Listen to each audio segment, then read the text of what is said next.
अस्सलाम वालेकुम स्टूडेंट्स। मोहम्मद आसम फरीद की जानिब से आपको नेशनल कॉमर्स ग्रुप में खुश आमदीद कहते हैं। स्टूडेंट्स, आज के हम इस लेक्चर में आईकॉम के हवाले से बात करेंगे कि जो स्टूडेंट्स मैट्रिक पास करने के बाद आईकॉम रखना चाहते हैं उनके लिए कंपलसरी कोर्स कौन कौन से हैं आईकॉम में और इलेक्टिव कोर्स कौन कौन से हैं। और दूसरी बात हम ये डिस्कस करेंगे कि जो स्टूडेंट्स आईकॉम में हैं वो आईकॉम के बाद किन किन मज़ामीन में जा सकते हैं। तो बढ़ते हैं अपने इस टॉपिक की जानिब और देखते हैं हमारे पास टॉपिक क्या कहता है। Students, group selection and subject combination की बात करें तो जब आप मैट्रिक में होते हैं या मैट्रिक में हैं या मैट्रिक क्लियर कर चुके हैं तो आपने 3 सब्जेक्ट में मैट्रिक कर सकते हैं। सबसे पहले आपके पास कंप्यूटर साइंस, फिर है आपके पास बायोलॉजी, तीसरे नंबर पे आपके पास आर्ट्स। यानी कि मैट्रिक आपने अगर कर ली है या कर रहे हैं तो इन 3 सब्जेक्ट्स में से आप मैट्रिक करेंगे।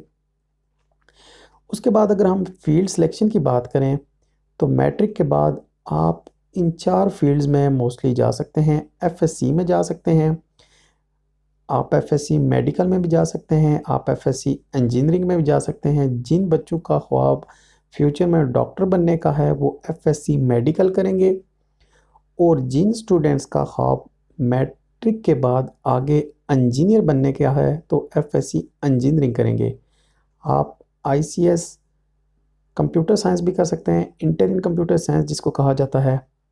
उसके बाद आप आईकॉम इंटर इन कॉमर्स भी कर सकते हैं और आप एफए भी कर सकते हैं। स्टूडेंट्स, हम कंपलसरी सब्जेक्ट देख लें कि अगर आपने एफएससी करनी है, आईसीएस करनी है, आईकॉम करनी है या एफए करनी है तो आपके पास कुछ सब्जेक्ट्स ऐसे होंगे जो कंपलसरी हैं। इन 4 सब्जेक्ट्स में से कंपलसरी आपको पढ़ने होंगे। उर्दू आपने हर जगह पे पढ़नी होगी, इंग्लिश आपने लाजमी पढ़नी होगी, उसके बाद इस्लामिक स्टडी आपने लाजमी पढ़नी होगी और आपको पाकिस्तान स्टडी भी लाजमी पढ़नी पड़ेगी। उसके बाद हम आईकॉम के जो ऑप्शनल या इलेक्टिव सब्जेक्ट्स की बात करें तो सबसे पहले आपके पास स्टूडेंट्स फर्स्ट ईयर में आप सब्जेक्ट्स रख सकते हैं जो आपके पास ऑप्शनल हैं या इलेक्टिव हैं। लाजमी तौर पे आप अकाउंटिंग पढ़ सकते हैं, इकोनॉमिक्स आपकी होगी, उसके बाद आपकी होगी कॉमर्स और आपकी होगी बिजनेस मैथ। ये बात कर रहे हैं हम फर्स्ट ईयर की, यानी कि आईकॉम पार्ट 1 में। आईकॉम पार्ट 2 की अगर हम बात करें तो सेकेंड ईयर में भी आपके पास अकाउंटिंग है, इकोनॉमिक्स की जगह आपके पास जियोग्राफी आ जाएगी, कॉमर्स की जगह आपके पास बैंकिंग आ जाएगी, और उसके बाद आपके पास बैंकिंग की जगह आप कंप्यूटर भी रख सकते हैं, और लास्ट पे आपकी आ जाएगी बिजनेस स्टैटिस्टिक्स। अभी स्टूडेंट्स हम बता दें आपको कि जो अकाउंटिंग पार्ट 1 पार्ट 2 में जो टोटल मार्क्स अकाउंटिंग के होंगे वो 100 होंगे। इकोनॉमिक्स और ज्योग्राफी, कॉमर्स, बैंकिंग, कंप्यूटर के जो आपके मार्क्स होंगे वो 75 होंगे। यानी कि ये अकाउंटिंग 100 नंबर की होगी आपकी, दोनों अकाउंटिंग।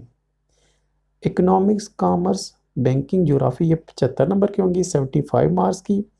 और बिजनेस मैथ, बिजनेस स्टैट आपके 50-50 नंबर के हो जाएंगे। जो बच्चे बिजनेस मैथ पढ़ रहे हैं वो 50 नंबर होंगे, जो बच्चे बिजनेस स्टैटिस्टिक्स पढ़ेंगे वो भी 50 नंबर के होंगे। उसके बाद स्टूडेंट्स हम देख लेते हैं कि जो स्टूडेंट्स हमारे पास आईकॉम के हैं वो आईकॉम के बाद किस किस फील्ड में जा सकते हैं। तो स्टूडेंट्स, ये आपके पास कुछ फील्ड्स के नाम हम आपको बता रहे हैं। सबसे पहले आईकॉम के बाद जो मोस्टली स्टूडेंट्स करते हैं वो करते हैं बीकॉम, जिसको बैचलर इन कॉमर्स कहा जाता है। इन दिनों मोस्टली जगहों पे बीकॉम की जगह एडी कॉमर्स कराया जाता है। सब्जेक्ट्स ऑलमोस्ट आपके सेम जैसे बीकॉम में हैं वैसे ही एडी कॉमर्स के हैं। बीकॉम हो तो 2 साल का है, एडी कॉमर्स कर रहे हैं आप तो ये 4 सेमेस्टर्स का होगा। 4 सेमेस्टर का मतलब ये है कि 6 महीने का एक सेमेस्टर, साल के 2 हो जाएंगे, 1.5 साल के आपके पास 3 हो जाएंगे, और आपके पास 4 साल के 2 साल के आपके 4 सेमेस्टर बन जाएंगे। उसके बाद आप अगर आईकॉम के बाद एडी कॉमर्स में नहीं जाना चाहते तो बीबीए कर लें, यह आपकी डिग्री मोस्टली होती है 4 सालों की। 8 सेमेस्टर इसमें आपको पास करने होते हैं, और ये ज़्यादातर बेस करती है आपकी अकाउंटिंग पे। आप बीएस बैंकिंग एंड फाइनेंस में जा सकते हैं, 4 साल का ये कोर्स है। यानी कि जिस बच्चे की ख्वाहिश है फ्यूचर में बैंकिंग सेक्टर में जाने की या फाइनेंस सेक्टर में जाने की, तो वो बीएस बैंकिंग एंड फाइनेंस करेगा। आप बीएस अकाउंटिंग एंड फाइनेंस में जा सकते हैं, बीएस इंग्लिश कर सकते हैं, बीएस इकोनॉमिक्स कर सकते हैं, एलएलबी कर सकते हैं, बीएस अकाउंटिंग कर सकते हैं। यानी कि यहाँ पे स्टूडेंट्स देखें, बीएस अकाउंटिंग और बीएस अकाउंटिंग एंड फाइनेंस अलग है। जिन स्टूडेंट्स ने सिर्फ अकाउंटिंग में जाना है तो वो सिर्फ बीएस अकाउंटिंग कर सकते हैं, और जिन बच्चों का ख्वाब है कि बीएस अकाउंटिंग एंड फाइनेंस में जाएं तो ये ड्यूल डिग्री में भी जा सकते हैं, डबल डिग्री एक ही वक्त में कर सकते हैं। आप बीएस बिजनेस इकोनॉमिक्स में जा सकते हैं, बीएस प्योर फाइनेंस में जा सकते हैं, उसके बाद आप बीएस इस्लामिक बैंकिंग कर सकते हैं और बीएस स्टैटिस्टिक्स भी कर सकते हैं। अभी स्टूडेंट्स यहाँ पे देखें, बीएस फाइनेंस अलग से है, बीएस अकाउंटिंग अलग से है, और बीएस आपके पास अकाउंटिंग एंड फाइनेंस भी अलग है। यानी कि आप एक ही वक्त में ड्यूल डिग्री में भी जा सकते हैं और सेपरेट में भी जा सकते हैं। तो स्टूडेंट्स, उम्मीद करते हैं आपको आज की लेक्चर की समझ आई होगी। किसी किस्म का कोई क्वेश्चन हुआ तो लाजमी हमसे रब्ता कीजिएगा। नेक्स्ट वीडियो में इंशाल्लाह हम आईसीएस के देखेंगे, आईसीएस के बाद आप किन किन फील्ड्स में जा सकते हैं। तब तक के लिए अपना बहुत सारा ख्याल रखिएगा।